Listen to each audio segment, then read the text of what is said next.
पुण्यात्मा, हम यहाँ आकर के काल के जाल में हम फंस गए और अंत समय में हमने यहाँ से जब चलना होगा, आपके ऊपर एक रहम होगा यूं भी कि बुढ़ापा कंपलसरी और आवश्यक है इस भक्ति के लिए।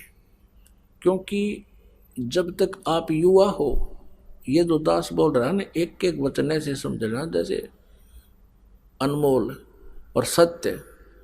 अब तक जब तक आप युवा हो, आपको पल की चैन नहीं है, भक्ति कर रहे हो, ये आपका सौभाग्य है, ये विशेष कृपा मालिक की आप पे है।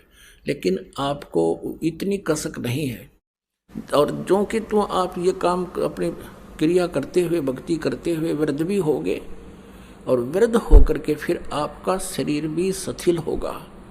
आपके शरीर में भी कोई छोटा मोटा ठूठा बनी रहेगी, कोई कष्ट आ गया, कभी जाड़ पड़वानी, कभी आँखें तो दिखना बंद हो जाए, नो डर रहेगा, ये भगवान का जानदा हो जाऊं, ये मालिक क्या, तो दूना भगवान याद आओगा। और फिर आपको ये वचन जो आज दास बोल रहा है, ये उसमें सारे ऐसे हो जाएंगे जैसे रजिस्ट्री कराएं पाछे पक्का काम हो जाता है। आपको ऐसे दिखेंगे कति सच्ची कहे थे उस दिन, तब सेट होगी आपको यह बात। और जो आज वृद्ध हो चुके हैं, भक्ति कर रहे हैं, उनके लिए तो ये आज प्रमाण हो जाएगा कि सचमुच ऐसा ही है, और वो और नहीं भक्ति करा करेंगे। तो इसलिए परमात्मा कहते हैं कि वृद्ध अवस्था आप में भी आवेगी, लेकिन उन भक्तिहीन प्राणियों वाली नहीं आवेगी। क्योंकि जो भक्तिहीन प्राणी हैं, ज्ञान नहीं मिला जिनको, वो सारा दिन उल्टे काम करे।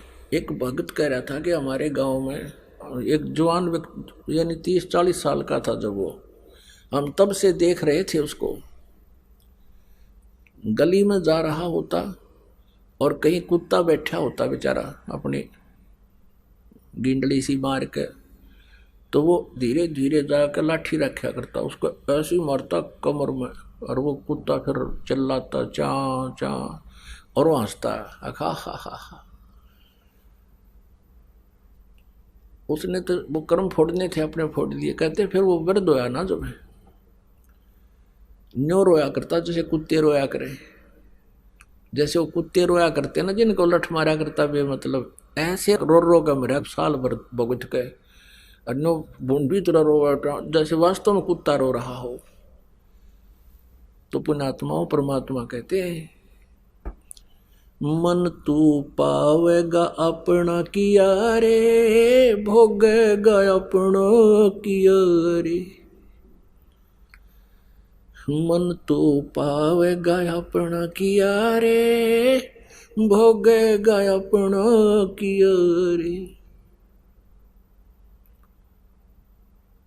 अब जो भक्ति करते हैं उनके विषय में बताते हैं, भाई मीरा बाई को मारन लागे जहर का प्याला प्यारे, मीरा बाई को मारन लागे जहर का प्याला प्यारे, पीवत ही अमृत हो लाग्या, हो गया सर्द ही और मन तू पावेगा अपना किया रे, भोगेगा अपना किया रे। मन तू पावेगा अपना किया रे, भोगेगा अपना किया रे। 33 करोड़ यज्ञ में आए, 88 सारे, 33 करोड़ यज्ञ में आए, 88 सारे। 12 कोट वेद के वक्ता, वहाँ सुपच का शंख बजा रे, मन तू पावेगा अपना किया रे, भोगेगा अपना किया रे। मन तू पावेगा अपना किया रे, भोगेगा अपना किया रे। प्रहलाद पैज परवान करी है, धर नरसिंह अवतारे, प्रहलाद पैज परवान करी है, धर नरसिंह अवतारे। अब परमात्मा हमें ये याद दिलाना चाहते हैं कि भाई जो भक्ति करोगे, आपके ऊपर कोई आपत्ति आवेगी तो भगवान ऐसे मदद करेगा। जैसे मीराबाई को मारने के लिए उसको विष का प्याला उसके देवर ने पिला दिया और वो पीगी मालिक को याद करके, वो मरी नहीं। और कुछ हम देखते हैं किसी को इंजेक्शन लगा दिया, इंजेक्शन रिएक्शन हो गया और उसकी मृत्यु होगी। ये जो धन धन सतगुरु सच्चा सौदा सिरसा वालों का जो परम धनी था, वहाँ का जो प्रवर्तक है वो राधा स्वामी पंथ से निकला हुआ था और उसका नाम श्री खेमामल जी, उसको बलोचिस्तानी शाह मस्ताना कहा करते, शाह मस्ताना जी। क्योंकि वो पिछले पुण्यकर्मी प्राणी थे, उन पिछले पुण्यों के कारण ही प्राणी कोई राजनेता बनता है, पिछले ही भक्ति शक्ति से ही कोई साधु संत बनता है जो धार्मिक नेता बनता है। और वो दोनों ही अपने पुण्यों को नष्ट कर जाते हैं, अंत में उनकी दुर्गति होती है जब तक सत भक्ति उनको नहीं मिलती। जैसे कोई बैटरी चार्ज है इन्वर्टर की,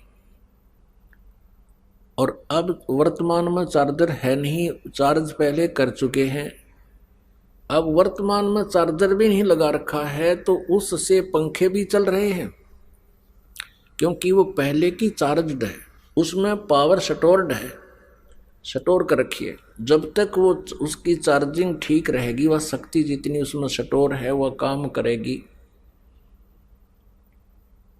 तो वो ठीक चलती रहेगी। पंखे भी चल रहे हैं, कूलर भी चल रहा है और ट्यूब भी जग रही है, नो प्रॉब्लम। और फिर एकदम जब उसका अंत होगा, डिस्चार्ज हो जाएगी वह बैटरी, फिर देखना सारी ये प्रॉब्लम। तो जब तक इन पुण्य पिछले जन्म जन्मांतर में कभी साधना की हुई वो बैटरी चार्जड है, स्टोर है आपके पास वो भक्ति शक्ति, तब तक तो आप कुछ भी, कार भी हो जाएगी, कोठी भी होगी, बिजनेस भी होंगे, फैक्ट्रियां भी होंगी, राजा भी बन जाओगे, मंत्री मुख्यमंत्री प्रधानमंत्री भी बन जाओगे, नो प्रॉब्लम। लेकिन फिर होगी जबरदस्त प्रॉब्लम। कैसे होगी कि आपने चार्जर नहीं लगा रखा, वह बैटरी जब तक चार्ज है, पिछले पुण्य आपके साथ है, वो चलेगी और फिर एकदम डिस्चार्ज होगी। है एक उदाहरण है कि अपने देश के राष्ट्रपति श्री ज्ञानी जैल सिंह जी, अब उनका जीवन देखो कितना अच्छा रहा। पहले पंजाब के मुख्यमंत्री बने, फिर और भी कोई मंत्री पद पर सेंटर में रहे, फिर वो राष्ट्रपति बन गए। अंत में फिर क्या हुआ कि उनका दुर्घटना होगी जब वो राष्ट्रपति पद पर नहीं थे, और दुर्घटना से उनको बॉडी में काफ़ी डैमेज हो गया, वो मरे गए उसी दुर्घटना में, साल 6 महीना भुगत गए, फिर रणी रस बात आई नहीं। और आगे क्या होगा वो भगवान का विधान बताता है। कबीर हरि की भक्ति बिना ये राजा रसब हो, मट्टी लदे कुम्हार के भाई घास ना डाले कोई हो। कि जो भक्ति नहीं करते वो राजा भी गधे की योनि में जाते हैं। फिर गधे के साथ कैसा सलूक होता है आपको पता ही है, ये तो घना एक्सप्लेन करने की जरूरत नहीं। कहते मट्टी लदे कुम्हार के, और चरने के लिए भी बाहर जाता है, उसको वहां चारा भी नहीं मिलता। फिर तो पुण्यात्माओं, यहाँ यही बताना चाहते हैं परमात्मा हमारे को कि तुम इन जो गाइडलाइन तुम्हें बताई जा रही है, इनको हृदय में जमा के और इनसे बाहर ना जाना, इनको भूल मत करना। फिर क्या बताते हैं कि जो भक्ति करते हैं कि उनको कैसे सुख होता है, जो भक्ति नहीं करते हैं उनकी क्या दुर्गति होती है। पुण्यात्मा, आप साधना कर रहे हो, वो बच्चा, वो व्यक्ति चाहे कितना गरीब है, मजदूर है, चाहे रिक्शा चला के अपना गुजारा कर रहा है, और लेकिन यह भक्ति सच कर रहा है, सच भक्ति कर रहा है, जो सच्ची इस दास के पास है, तो वो आज यहाँ पूरे पृथ्वी का भी कोई राज्य उसको प्राप्त हो जाए, किसी अन्य व्यक्ति को पृथ्वी का भी अगर पूरा शासन, पूरी पृथ्वी का वो चक्रवर्ती राजा भी हो तो उस रिक्शा चलाने वाले भगत का पासिंग भी कोनी। उसकी तुलना में वो जैसे नथिंग है, क्योंकि वो अपनी पिछली पूंजी को नाश कर रहा है, पिछले पुण्यों को, पिछले धन को बर्बाद कर रहा है, खो और खिंडा रहा है। जो रिक्शा चलाने वाला या मजदूर व्यक्ति या कोई भी है, चाहे सेठ हो, राजा भी भक्ति करता है तो वो भी अच्छा है। भक्ति करने वाले का तुलना नहीं कर रहा ये दास जो भक्ति ना करता, क्योंकि राजा से तुलना इसलिए की जाती है कि उसको तो हम सक्षम मानते हैं, समर्थ मानते हैं, सबसे बड़ा मानते हैं, और इसलिए उससे तुलना की जाती है कि अन्य की तो फिर स्थिति खत्म हो जाती है। जब राजा भी ना भक्ति करने वाला राजा और भक्ति करने वाले मजदूर से भी बुरा है, यूजलेस है उसका जीवन। ये तत्व ज्ञान की बातें हैं, उसी को समझ में आएंगी जो परमात्मा के इस ज्ञान को ग्रहण करता है। तो उसमें क्या होता है कि एक भक्त अपनी बैटरी चार्ज कर रहा है और वो डिस्चार्ज कर रहा है, उसका चार्जर है को नहीं, तो उसका अंत बुरा होगा और इसकी बैटरी चार्ज होगी, इसको सदा सुख रहेगा। तो इस कारण से जो साधनाएं करते हैं उनको कितना सुख होता है, और भक्ति करने वाले जो होते हैं, जैसे साधना तो सभी करते हैं, कोई किसी देव की, कोई किसी देव की, कोई किसी मजहब में किसी प्रकार की सभी पूजाएं कर रहे हैं, और वो साधना यदि शास्त्र अनुकूल नहीं है तो भी यूजलेस है।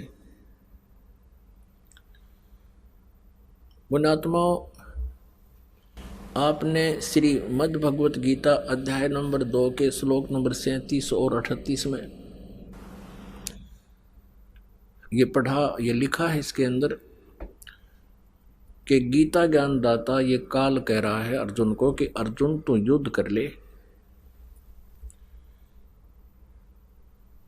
और लाभ हानि जय पराजय को छोड़कर भूल के तू युद्ध कर, तुझे कोई पाप नहीं लगेंगे, तू पाप को प्राप्त नहीं होगा।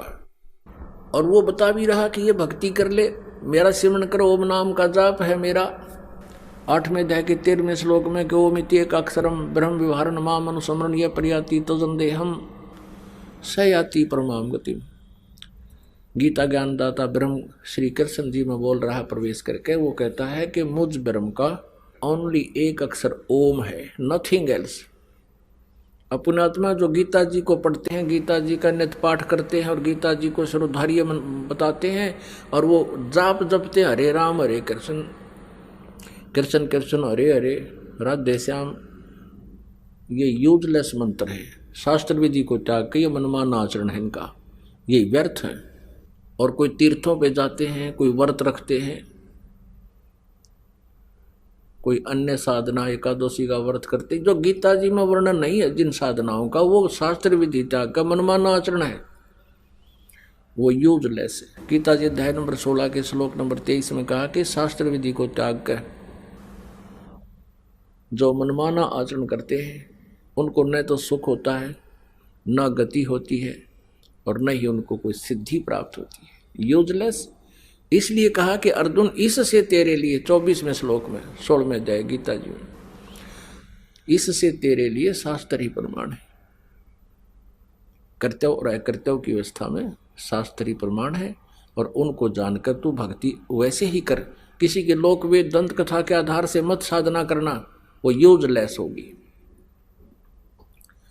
अब श्री कृष्ण के अंदर यू काल बोल रहा था, इस काल के निकल जाने के बाद श्री कृष्ण जी को पता नहीं गीता में बोला क्या था। अब आप श्री कृष्ण जी के इतिहास में देखिएगा, शिव पुराण में लिखा है कि एक बार श्री कृष्ण जी ने पुत्र प्राप्ति के लिए घोर तप किया। ये तप गीता में लिखा कहीं, तो इसे भी सिद्ध होता है गीता जी का ज्ञान नहीं था श्री कृष्ण जी को। तो ऐसे ही ये काल ने गीता वाला ज्ञान दिया, 2 प्रकार से दिया है।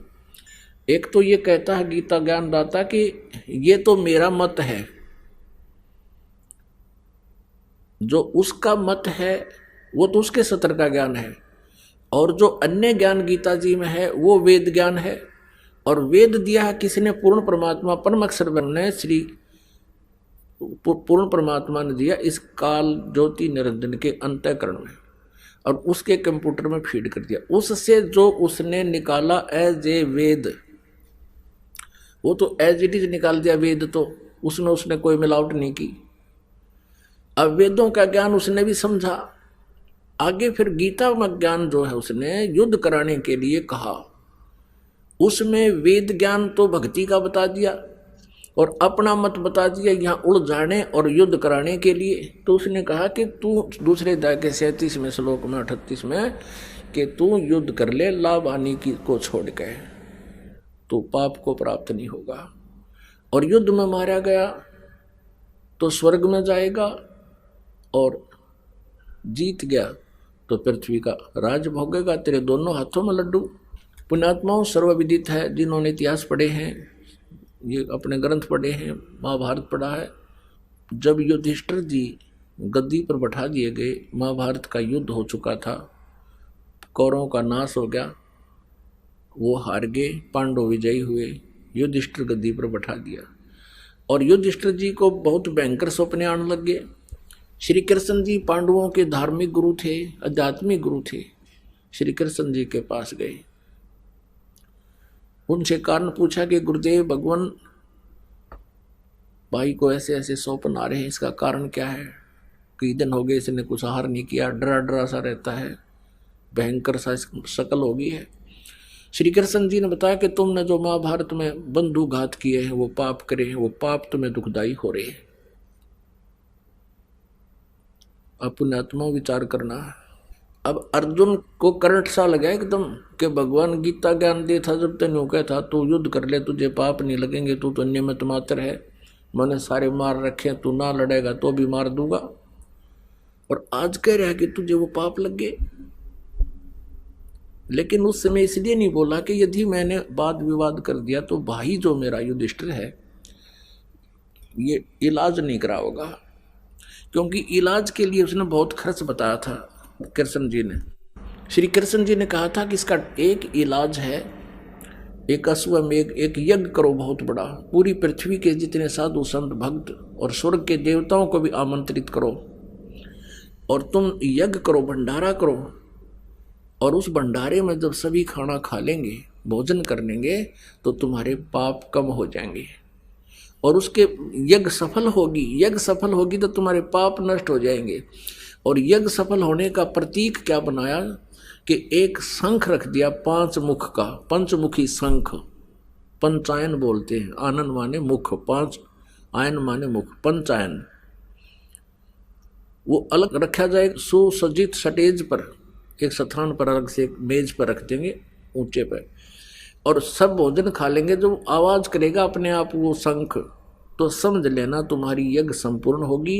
यज्ञ संपूर्ण होगी, शंख बज गया तो तुम्हारे पाप नाश होंगे, नहीं तो नहीं। अब पूरी पृथ्वी के सभी साधु संत भक्त ऋषि महर्षि 12 करोड़ ब्राह्मण सारे बुला लिए।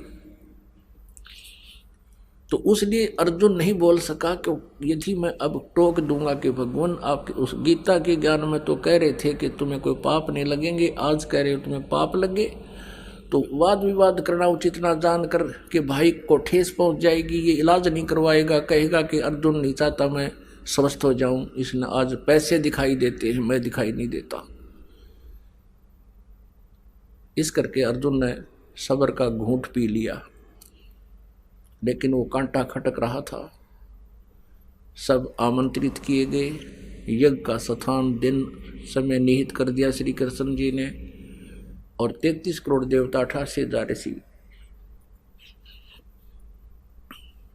12 करोड़ ब्राह्मण, ओहो ये ऋषि में ऋषि, 12 करोड़ ब्राह्मण, 88,000 ऋषि और 33 करोड़ देवता, और ब्रह्मा विष्णु महेश, और यो काल निरंजन भी आ गया उनमें गुप्त रूप में, किसी अन्य वेश में, किसी में प्रवेश कर जाता है काल।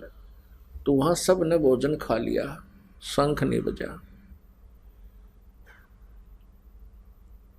सब ने भोजन खा लिया, शंख ने आवाज करी नहीं। तो युधिष्ठिर ने कहा भगवान नहीं बात बनी, और बनेगी कैसी? हमारे पाप बहुत है, हमने जुल्म कर रखा है, वो आज तक याद है।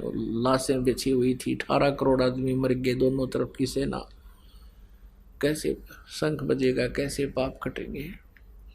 श्री कृष्ण जी ने कहा कि शंख बजाने वाला इन सब में आया नहीं है, वो है ही नहीं इनमें। तब युधिष्ठिर ने कहा कि भगवान, ये ऋषि महर्षि बैठे, वशिष्ठ मुनि जैसी तोब बैठी यहाँ पर, इतने पुण्यात्मा, क्योंकि वो उनको बहुत बड़ा महान मानते थे, और 12 करोड़ ऋषि वे ब्राह्मण बैठे, क्या इनसे भी शंख नहीं बजेगा? इनसे भी अन्य कोई और श्रेष्ठ आत्मा है, कोई अच्छी आत्मा? तो बताया गया कि ऐसे ऐसे एक सुदर्शन नाम के सुपच है, वाल्मीकि परिवार में उसका जन्म है, वाल्मीकि घर में, और वो सत साधना करते हैं, वो सतगुरु के शिष्य हैं। सतगुरु जो तत्वदर्शी संत होता है, अब उनको बुलाने गए।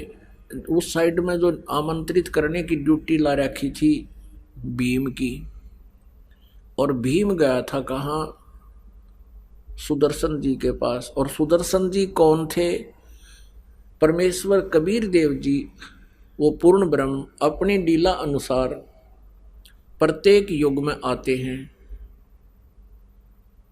और एक ऐसा जीवन जीते हैं। उस समय परमात्मा करुणा में नाम से आए हुए थे, जैसे कलयुग में वो कबीर नाम से आए हुए थे, तो द्वापर में वो करुणा में नाम से आए हुए थे। स्वयं भी एक वाल्मीकि के घर पर वो सहश्री राय थे, बालक रूप धारण किया था, एक वाल्मीकि की दंपति उनको उठा ले गए थे और वो वाल्मीकि नाम से प्रसिद्ध हो गए थे। और उसी वाल्मीकि ग्रुप में एक समुदाय में एक और सुदर्शन नाम के व्यक्ति थे, वो परमात्मा कबीर जी के शिष्य हुए थे और उसके कारण वो भक्ति से युक्त थे। तो जब भीम गया सुदर्शन जी के पास के महात्मा जी, हे भक्त, आप हमारी यज्ञ में आइएगा, मैं युधिष्ठिर राजा का भाई हूँ, भीमसेन मेरा नाम है, इस दिन हम यज्ञ कर रहे हैं, धार्मिक भंडारा है, आप अवश्य आइएगा। सुदर्शन जी ने कहा कि भीम, तुम्हारे अन्न को जो खाएगा वो सीधा नरक में जाएगा, तुम तो महा अपराधी, तुमने तो जुल्म कर दिया रे। ऐसे उन विधवाओं की जो सेना में सैनिक मरे हैं, उनके तो आंसू नहीं सूखे हैं, उनके बच्चे रो रहे हैं, अपनी माँ से पूछ रहे हैं हमारा पापा कब आओगा, हमारा पिताजी कब आएंगे। वो बेकार हैं बेटा, वो फौज में गए हैं, अभी आएंगे। और तुम आनंद भोग रहे हो, तुम सुखी भी रहोगे, तुम सुख की इंतजार करते हो, तुम्हें तो नरक में वास होगा, तुम्हारा नरक में।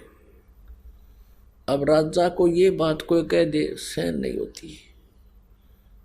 अब भीम कहने लगा कि भाई भगत, बात सुन ले, घना मत बोले, फालतू बात करने की आवश्यकता नहीं है, ना तेरा दो मारूंगा।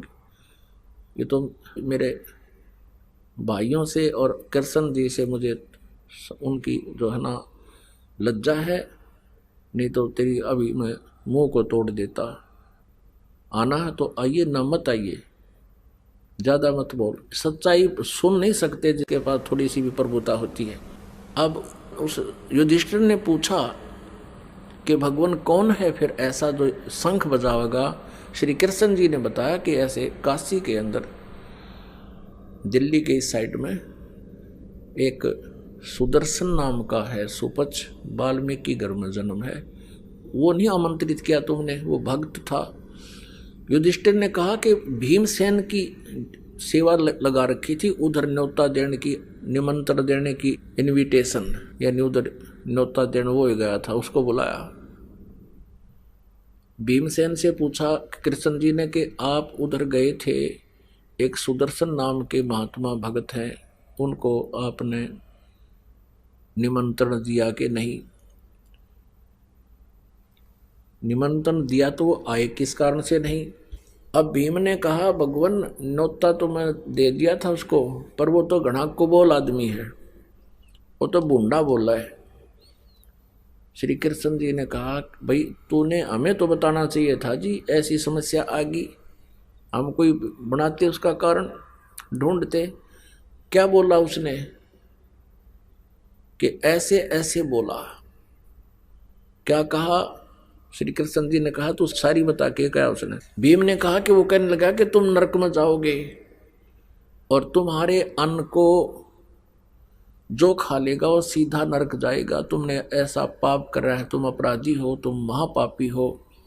और सुदर्शन जी ने कहा था यदि मुझे तुम्हें अपने यज्ञ में ले चलना है तो मुझे ऐसी यज्ञ 100 यज्ञों का पुण्य मुझे संकल्प कर मुझे दे दे, तब मैं तुम्हारे उस पाप के अन्न को खाऊंगा।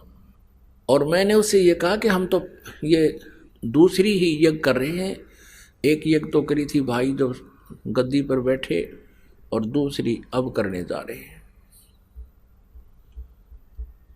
अब युधिष्ठिर तो पहले मना कर रहा था उस गद्दी पर नहीं बैठूं मैं, वो भी ऐसे ही कह रहा था, लेकिन श्री कृष्ण ने उसको एक छोटा सा यज्ञ करवा के बैठा दिया। तो कहने लगा हम कहाँ से लाएं आपको 100 यज्ञ का फल दें। ऊपर से फिर उसने ऐसा गलत कह दिया। श्री कृष्ण जी को पता था ये भी पहलवान माइंड आदमी है, पता नहीं इसने क्या होगा भगत को। श्री कृष्ण जी ने कहा फिर आपके बोले सच्ची बताइए। अब भीमसेन कहने लगे कि मैंने उससे कहा कि ज़्यादा ना बोले, तेरे मुंह न तोड़ दूंगा, आना हो तो आइए, ना बेशक मत आइए, मुझे श्री कृष्ण और भाई युधिष्ठिर का डर है, नहीं तुझे अभी कर देता तेरा काम। तब श्री कृष्ण जी कहने लगे भले आदमी कभी दिमाग भी प्रयोग करा कर अपना, हंगा नहीं चला करता सब जगह। तुझे वो वाल्मीकि दिखाई देता है, उस वाल्मीकि के एक बाल के समान भी ये तीनों लोक नहीं है। तूने हमें बताना चाहिए था, और संत को ऐसे अपशब्द कहने का दूना पापी हो गया तू। और हमारे साथ चल, उसके चरण छू, माथा टेक, अक्षमा याचना करना लायक, तन तो और काम बिगाड़ दिया। रथ तैयार किया, 5 पांडु छठे कृष्ण भगवान वहाँ पहुँच गए। 1 योजन यानी 1 योजन होता 12 किलोमीटर दूर, 1 योजन दूर रथ रोक दिया और 6 के 6 पैदल चल पड़े। रथ पीछे पीछे घोड़े आ रहे हैं। उधर से क्या हुआ कि सुदर्शन ने अपने गुरुदेव करुणामय जी से यानी कबीर जी से कहा कि भगवान ऐसे ऐसे युधिष्ठिर का भाई आया था भीमसेन, और वो कोई यज्ञ करे हैं भगवान, और मैंने उनको मना कर दिया वहां जाने के लिए। तो भगवान कबीर जी यानी करुणामय जी कहने लगे सुपच और सुदर्शन, उनका यज्ञ पूरा ना हो शंख नहीं बाजे बेटा, वो तो तेरे तो बात बनेगी वह फिर आवेंगे और यही नाक रगड़ेंगे तेरे पास आके। अब सुदर्शन ने सोचा ये फिर सिर में दर्द करेंगे हैं, और वो इतने पाप का भोजन उन्होंने बना रखा, मैंने खा लिया तो मेरा तो काम बिगड़ जाएगा। उसने क्या किया कि तू निकल जाए यहाँ से। वो अपना कुटिया छोड़ के, घर छोड़ के, और लंबा टूर प्रोग्राम बना लिया, 15-20 दिन का, बाहर निकल गया। अब परमात्मा कहते हैं अपने भगत की इज्जत परमात्मा रखता है, कहते हैं मेरा भगत पे छोड़ी हुई तो तुम्हारा नाम ना लेवे कोई। अब अपने भगत का रूप बना के पूर्ण परमात्मा परम अक्षर ब्रह्म बैठ गए उस सुपच की सुदर्शन की कुटिया में जाके। 5 पांडव आए, श्री कृष्ण जी ने देखा सामने बैठे हुए, क्योंकि जो थोड़े से भक्ति बढ़ जाती है उनकी दिव्य दृष्टि काम करने लग जाती है। और श्री कृष्ण जी को सामने देखे परम पिता बैठे, चरणों में दंडोत प्रणाम किया। बस की बात नहीं, एकदम आत्मा झुकेगी। जब श्री कृष्ण जी ने प्रणाम किया तो 5 पांडव ने किया। अब वो कौन से खेत की मूड़ी जब श्री कृष्ण प्रणाम करने लग रहे हैं गुरु जी, और उस पहलवान ने भी करना पड़ गया, भीम ने। अब परमात्मा न्यू चाहते थे यू बालक करते गया गलती, उस दिन गलत बोल गया भगत को, पर भी वो माफ़ी मांग लेगा, क्षमा कर देंगे, दयालु बहुत हैं, क्योंकि ये सारे बच्चे उसी के तो हैं। इसलिए मालिक ने खेल खेला, वो 5 ने दंडोत प्रणाम किया। खड़ा होके श्री कृष्ण जी ने करबद्ध होके कहा भगवान ये राजा युधिष्ठिर है, ये इसके छोटे भाई हैं, और मैं कृष्ण हूँ, द्वारका से आया हूँ, आपको निमंत्रण देने आए हैं, ये इनकी यज्ञ में चलिए भगवान। तो परमात्मा ने कहा कि मैंने इस भगत से कहा था उस दिन मेरे वो कंडीशन पूरी करो। क्या कहा था कि 100 यज्ञ का फल मुझे दो, तब यज्ञ में चलूं। तब श्री कृष्ण जी ने कहा कि हे प्रभु, आपकी वाणी है, संत मिलन को चालिए तजमाया अभिमान, और जो जो कदम आगे रखे ओहे यज्ञ समान। पुण्यात्मा, ये आपके लिए है ये फार्मूला। यदि आप सत्संग में आते हो, चाहे कोई कितना धनी है, चाहे कितनी उच्च पोस्ट का व्यक्ति है, भगवान के दरबार में भिखारी बन के आवे, या अभिमान नहीं रहना चाहिए। तब परमात्मा कहते हैं, जब ऐसी स्थिति में ऐसे भाव से आप घर से चलते हो, और यहाँ तक जितने कदम आपके बनते हैं, एक कदम 100 अश्वमेघ यज्ञ के तुल्य पुण्यदायक होता है। अब देख लो, परमात्मा की वाणी गलत नहीं हो सकती, 100 की 100 सच्ची है। संत मिलन को चलियो तजमाया अभिमान, और जो जो कदम आगे रखे ओहे यज्ञ समान। एक कदम इधर रखोगे ना, सच्चे भाव से, विनम्र भाव से, अपने दास बनकर, अधीन बनकर, जैसे कोई रोगी हो भयंकर, जिस व्यक्ति को उस नगर के डॉक्टर सलाह देते हैं कि आप जाइए पीजीआई या ऑल इंडिया इंस्टीट्यूट दिल्ली में या कोई और अच्छे हॉस्पिटल में अपनी जांच कराइए और वहाँ इलाज कराइए, हमसे नहीं हो रहा, तो उसकी घीघी बन जाती है उस व्यक्ति की। अक ना जाने क्या रिपोर्ट आवेगी, ना जाने है भगवान कैसी बीमारी पावेगी। तो उस समय वो कितना उच्च पद पर हो और चाहे कितना धनी हो, उसनो धन दिखाई नहीं देता, अपनी जान दिखाई देती है। फिर वो जाता है हॉस्पिटल में, डॉक्टर कहता है लेट जाइए, वो ना सोचता तू राजा है प्रजा है क्या है, तू सेठ है, जब लेट जाता है ऐसे करके। वो कहता जाओ वहाँ जांच करा के आओ दूसरी, वो वहीं ले चल पड़ता अपनी लेकर चिट्ठी को। तो इस प्रकार यहाँ जब आप आते हो, यहाँ किसी प्रकार का नखरा आप में ना हो, कोई चाहे बड़ी पोस्ट वाला हो, चाहे कोई गरीब हो, चाहे पैसे वाला हो, यहाँ तो दास बनकर आओ। तो इस भाव से आप दर्शन के लिए आते हो दास के, तो वो आपको एक कदम भी 100 यज्ञ के तुल्य पुण्य देता है।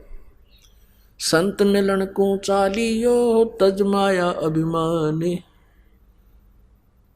जो जो कदम आगे रखे है यज्ञ समान। एक कदम एक यज्ञ के तुल्य है। और एक यज्ञ में कितना खर्चा, जिसमें 33 करोड़ देवता, 88,000 ऋषि, 12 करोड़ ब्राह्मण, 56 करोड़ यादव, 9 नाथ, 84 सिद्ध, और बाकी जितने अनाथ जीव तक पता नहीं कितने भोजन खा रहे थे। वैसे एक यज्ञ का एक मोटा फॉर्मूला बताते हैं पुराणों में कि एक यज्ञ जो होती है उसमें 100 मन घी लगाया जाता है। ये देसी अंग्रेजी तो ई बताना पड़ा है, पहले तो अंग्रेजी था ही नहीं, यो डालडा वगैरह वनस्पति। तो 100 मन घी गाय भैंस का प्रयोग हो, 100 मन, एक मन में 40 किलो। तो पुण्यात्माओं 40 क्विंटल हो गया लगभग घी, 40 क्विंटल। तो ऐसे उसमें से हवन भी होए, उसी में फिर ये खाना भंडारा भी होए। तो 100 मन घी में से मान ले 2 मन, 1 मन निकाल लिया हवन का, तो फिर 99 मन रह गए। 99 मन घी जहाँ लगेगा तो अन्य सामग्री कितने की लगेगी हिसाब लगा लो। तो इतना खर्चा उस यज्ञ में होता है, और वो यज्ञ का फल आपको इस भाव से यहाँ आने वाले को कहते हैं संत मिलन को चालिए तजमाया अभिमान, और जो जो कदम आगे रखे ओहे यज्ञ समान। श्री कृष्ण जी ने कहा कि आपकी वाणी है, क्योंकि चारों युगों में परमात्मा ने कहा है, चारों युग में संत पुकारे को कहा हम हेल रे, हीरे माणिक मोती बरसे ये जग जुगता ढेल रे।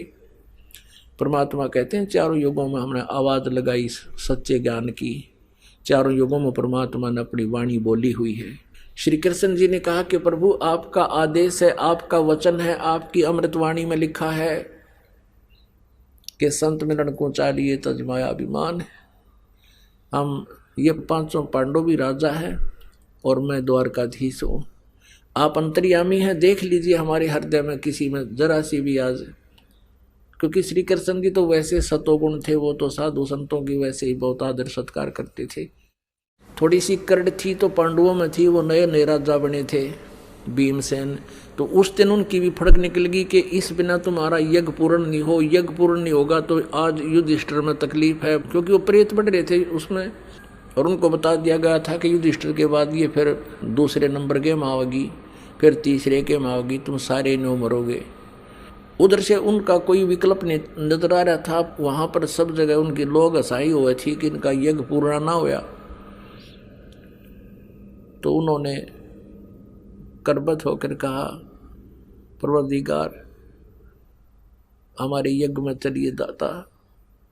और भीमसेन से कहा माफी मांग। नागरगढ़ महापुरुष के सामने भीमसेन ने भी करबद्ध होकर कहा, प्रभु क्षमा कर दो, मेरी कही सुनी माफ करो, अनजानपने में मूर्खता में मैंने बहुत कुछ बोल दिया आपको। तब परमात्मा प्रसन्न हो गए। साधु भूखा भाव का धन का भूखा ना। और उनको इस योग्य बनाना चाहते थे कि अपनी कृपा बना सके इनके ऊपर। जब तक अहंकार जीव में है भगवान लाभ नहीं देता। उनके अहंकार का नाश करके तब उनको लाभ देने चले थे। जब भगवान गए, श्री कृष्ण जी ने कहा द्रौपदी बढ़िया भोजन बना दे, इस महात्मा के भोजन खाने से आज तुम्हारा शंख बजेगा, यज्ञ पूर्ण होगी। अब परमात्मा किस वेशभूषा में थे, जैसे अभी ये अपने भारतवर्ष में तभी हो गए सुथरे कपड़े पहनने लगे, नहीं तो पहले मैले कुचेले से कपड़े और दाढ़ी बड़ी हुई, सिर के बाल बड़े बड़े, थोड़ी थोड़ी दाढ़ी सभी रखते थे, छोटी सी लंगोटी धोती गोड्या तक की, टूटे से जूते, कति सिंपल वेशभूषा में। और आकर बैठ गए। और वहां बैठे हुआ मंडलेश्वर वो ऋषि पा करे ब्राह्मण जो कति नहाए धोए, तीन तीन त्रिकाली स्नान करनी है, और आसन लगा रखे सबके नारे नारे। और परमात्मा का आसन श्री कृष्ण जी ने अपने हाथ बिछाया, क्योंकि ये तो सतोगुण भगवान है। अपने मित्र सुदामा के पैर धोए इन्होंने और उनको अपने सिंहासन पर बैठा दिया, आप नीचे बैठ के। ये तो इस टाइप के महापुरुष है। और वह नकली बैठे आसन पांडी पाके नो सारे ऋषि, मैं ऋषि, 33 करोड़ देवता, 88,000 ऋषि, 12 करोड़ ब्राह्मण। और ये परमात्मा गए एक सिंपल सी वेशभूषा में। अब जब परमेश्वर वहां प्रकट हुए, उस पहुंचे उस पूरे टोल में, झुंड में, सब देख रहे हैं और कह रहे हैं ये करेगा इनका यज्ञ पूर्ण। वो मंडलेश्वर कह रहे हैं अरे इनके पाप ही ज्यादा हैं, पाप तो अपने भोगने ही पड़ते हैं, क्षमा थोड़े ही होते हैं। उनकी वह थ्योरी इतनी थी। तब श्री कृष्ण जी ने कहा द्रौपदी भोजन बना, और ये महात्मा भोजन खाओगा तुम्हारा शंख इससे बचेगा। अब द्रौपदी ने ये सोचकर अपने हाथों भोजन बनाया, कहीं कोई नौकर नौकरानी भोजन खराब बना दे, साधु संत नाराज हो जाए, इससे ही हमारा काम बनना है, बाकी तो ये बिगड़ा पड़ा ही है। अपने हाथों रोटी बनाई, और चूल्हे पर बनाते थे पहले तो रोटी, ये गैस सिलेंडर नहीं थे। हर तरह के, जैसे खीर न्यारी बनाई, हलवा अलग से, कई प्रकार की सब्जी बनाई, काजू किशमिश की भी सब्जी बनाई, और बड़े अच्छे पकौड़ी कचौड़ी दही बड़े हलवा पूरी सब बना के और थाली में रख के और महात्मा के सामने रखती। अब परमात्मा तो वो तो मालिक थे, उन्होंने क्या किया, उन कटोरियों में से थोड़ा थोड़ा सभी आहार निकाल लिया, सभी उसमें भोजन निकाल लिया, थोड़ी सी दाल डाल ली, सब्जी डाल ली थाली में, हलवा डाल लिया, कचौरी दही पकौड़ी, और फिर उसका लगे खिचड़ी बनाने, ऐसे मिलान लगे। अब द्रौपदी ने नो सोचा था कि मैं भोजन इतना स्वादिष्ट बनाऊंगी कि ये घास फूस खाने वाला व्यक्ति और आज इस भोजन ने खाकर उंगली चाटता रह जाएगा और मेरी 100 जगह प्रशंसा करेगा कि भोजन बड़ा द्रौपदी ने। और विशेषकर ये बहन जो होती है, इनका विशेष दृष्टिकोण रहता है, कोई अतिथि आ जाता है तो ये बहुत ही अच्छे ढंग से सुंदर अच्छा भोजन बनाने की प्रयत्न करते हैं कि कहीं ये खाने वाला मेरे भोजन को किसी के सामने जाकर न्यू ना कह दे कि उसने ऐसी सब्जी बनाई, कुछ भी बनाना नहीं आता। यानी इस दृष्टिकोण से भी द्रौपदी ने अपनी पूरा सूझबूझ से बड़े बढ़िया भोजन बनाया था। अब द्रौपदी की आशा के विपरीत काम हो गया। द्रौपदी तो न्यू सोच रही थी, न्यू कहेगा भाई ओहो हो बड़ा बढ़िया भोजन भाई, वाह वाह, किसने बनाया न्यू पूछेगा। और जब उस परमात्मा ने वो सारा इकट्ठा कर लिया तो द्रौपदी के मन में बहुत ही कुविचार आ गए महापुरुष के प्रति, भगवान के प्रति। उसने क्या सोच लिया मन में कि यू रहा शूद्र का शूद्र है, इसने खान का बिना बेरा, मैंने 1 घंटा आँख फुड़वाई धूमे में है, लकड़ी आग बाल के, और इसने सारा ये काम बिगाड़ दिया, इन्हें खाना बिना था काय का शंख बजाएगा ये, मन मन में सोच रही है, नाराज हो रही। अब परमात्मा ने क्या किया कि वो मिला लिया था सारा, उसमें से 1 ग्रास खाया और वो दूर रखा हुआ शंख अपने आप आवाज की, उसने 1 बार बज के बंद हो गया। फिर परमात्मा ने दूसरा ग्रास खाया, फिर आवाज करी, फिर बंद हो गया। तीसरा खाया, 5 बार में जितना भी भोजन उसने डाला था अपनी थाली में वो 5 बार में खा लिया, और 5 ही बार वो शंख बोला, फिर बंद हो गया। अब युधिष्ठिर कहने लगा भगवान बड़ी दया हुई आपकी, शंख बज गया। श्री कृष्ण जी ने कहा नहीं भाई, शंख बज अवश्य का, लेकिन इस तो बात ना बने, ये तो बज कर रुकना नहीं चाहिए, कई घंटे नहीं, अखंड बाजना चाहिए था, तो तब सफल होगी तुम्हारी यज्ञ। तब युधिष्ठिर ने कहा भगवान अब किसको बुलाओगे। तब श्री कृष्ण जी ने कहा कि युधिष्ठिर इस महात्मा के समान इस पृथ्वी पर कोई महापुरुष नहीं है, और ये वाल्मीकि नहीं है। वाल्मीकि का अर्थ तुम जिस दृष्टिकोण से सोचते हो ना वो नहीं, इसके 1 बाल के समान भी ये 3 लोग नहीं है। श्री कृष्ण जी कह रहे हैं कि युधिष्ठिर, वो कहते हैं ना सतगुरु के दरबार में कमी काहे की ना, अनसा मोद नहीं पावता, तेरी चूक चाकरी में, अपनी कोई चाकरी में चूक है। द्रौपदी से पूछा बहन सच्ची बताना, क्योंकि श्री कृष्ण भी देख रहे थे और द्रौपदी को भी देख रहे थे, कभी नाक सकोड़े थी, कभी ऊपर ने तोड़ी पड़े थी माथे पे। कहने लगा बहन सच्ची बताना, महात्मा जी ने जो भोजन खाया तेरे मन में क्या प्रदूषण हो गया था।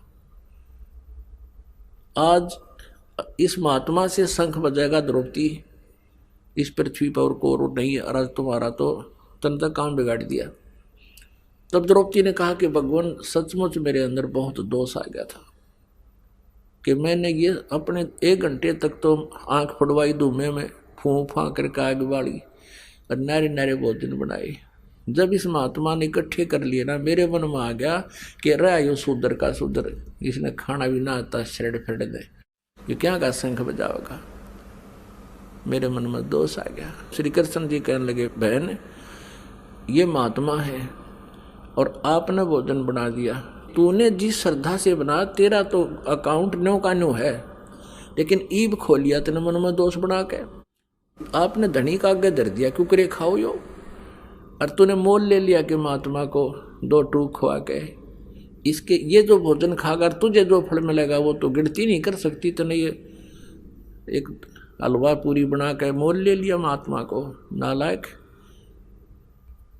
तेरे ऊपर रहम करा इसने, यहाँ आ गया तेरा भोजन खा लिया, शुक्र बना, और तन तो अभिमान कर लिया बेटी, बेबे तन अभिमान कर लिया, आखा अभिमान हो गया।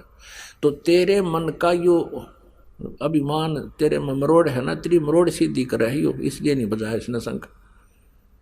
तो अब क्या करूं भगवान कि इसके चरण धो के पी, धूल धूल भरे चरण न्यो के न्यो धर के प्रात में, और लोटा पानी का लाई अपने हाथों धोया, डाल के उल्टी ही लोटे में, और पीन लगी द्रौपदी। आधा पी लिया। जब श्री कृष्ण जी ने कहा कि बहन आधा मुझे भी दे दे, ऐसे महापुरुष का चरणामृत कब कब मिला है।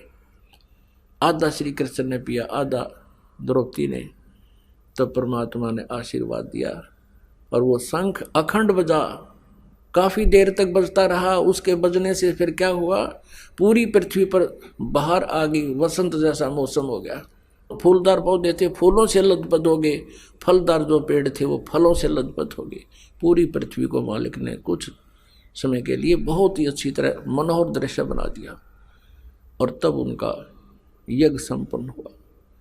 तो पुण्यात्माओं क्या बताते हैं, 33 करोड़ यज्ञ में आए, सहस 88 सारे। 33 करोड़ यज्ञ में आए, सहस 88 सारे। 12 कोटि वेद के वक्ता, वहां सुपच का शंख बजारे। बन तू पावेगा अपना किया रे, भोगेगा अपना किया रे। अब युधिष्ठिर और कृष्ण और वो तो राजा थे, वो तो अपनी बैटरी डिस्चार्ज कर रहे थे, और वो गरीब एक वाल्मीकि घर में जन्मा सुपच, वो बैटरी चार्ज कर रहा था उन राजाओं से। और वो जो शास्त्र भी जीता कि मनमाना हठ योग करके जो सिद्धियां प्राप्त बैठे थे ऋषि महर्षि मंडलेश्वर, और देवता भी अपनी भक्ति करके देवता बन गए, वो भी डिस्चार्ज कर रहे अपनी बैटरी को। और एक गरीब व्यक्ति एक झोपड़ी में रहने वाला अपनी बैटरी चार्ज कर रहा था, वो उन राजाओं से भी समर्थ था। तो यहाँ परमात्मा की वो वाणी स्पष्ट हो जाती है कि परमात्मा के भक्त के सामने पूरी पृथ्वी का राजा भी उसके सामने कुछ नहीं है। तो यहाँ क्या बताते हैं कि 12 करोड़ वो वेद के वक्ता ब्राह्मण बैठे थे, वेद के कोई चतुर्वेदी, कोई त्रिवेदी, कोई दिव्यवेदी, घोटे बैठे वेदों ने, उनके पास सतभक्ति नहीं थी। सतभक्ति ना करने वाला भी अपना जीवन व्यर्थ कर रहा है, और सतभक्ति साधना नहीं करता जो राजा भी बना हुआ है, उससे वो संसारिक दृष्टि से रंक वो उनसे असंख्य गुना अच्छा है। परमात्मा कहते हैं, कबीर सब जग निर्धना, धनवंता ना कोई, धनवंता सोए जानियो जिस पे राम नाम धन होए। बोलो सतगुरुदेव।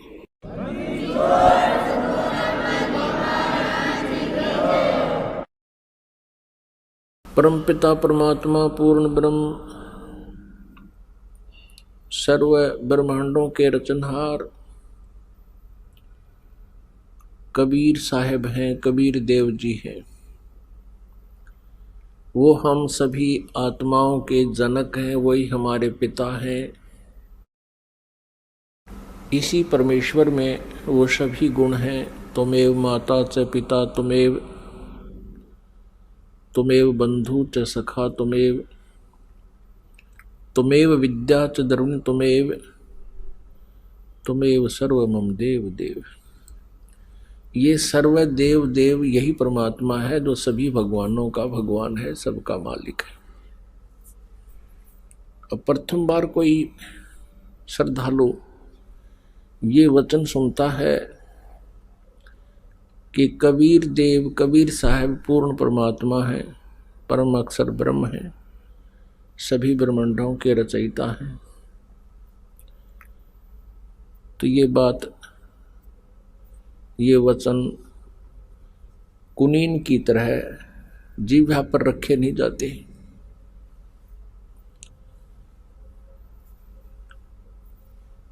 क्योंकि हमने जो ज्ञान सुना हुआ है वो लोक